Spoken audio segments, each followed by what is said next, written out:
Okay, coctopus. Abortion. This is a tricky subject. It's all a bit of a minefield because people tend to feel very strongly about it one way or the other. There's all sorts of arguments put forward both for and against abortion. Moral arguments about whether we should consider a fetus to be a life or whether it's just tissue until it reaches some point of viability. I think the argument that a human fetus has the potential to become a human being is undeniable, but debating the morality of abortion is really nothing more than just smoke and mirrors that distracts us from the real issue.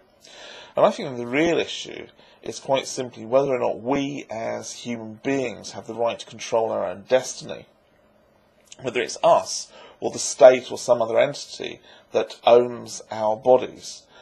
And my belief is that I own my body, and what I choose to do with it is my business. So if I choose to smoke, or eat unhealthy food, or not exercise, or drink alcohol, or put mood-enhancing drugs into it, or have a vasectomy so that it stops me from reproducing, or even if I decide to kill it because I no longer wish to live, then I think that should be my choice, not somebody else's. I don't think anybody else has the right to tell me what I can do with my life. And because I don't think that I'm any kind of great special case in that respect, I also think that this should apply to other people as well. So if that other person happens to be a pregnant female who does not wish to be pregnant, then that has to be her choice. I can't see how there's any other way of looking at it. What it boils down to is whether a woman owns her own body or she is suddenly the property of the state or her husband or boyfriend or whatever the moment that she becomes pregnant. Do we consider women to be citizens or just broodmares? And what is it about an unconscious fetus that means it should have more rights than the sentient human being who is carrying it? To me, it just makes no sense.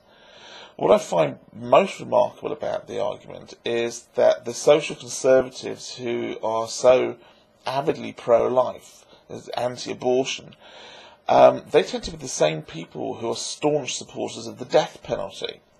So the right to life only seems to apply to people who are still in their mother's uterus.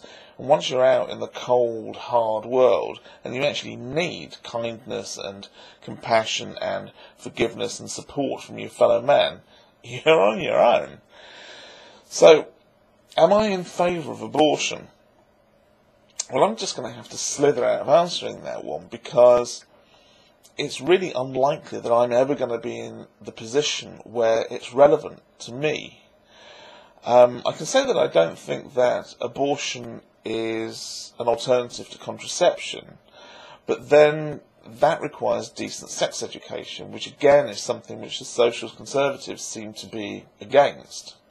So what I'll say is that whether I consider abortion to be right or wrong is completely irrelevant. What I do believe is right is that it's a woman's right to choose for herself, and it's not my right to choose for her.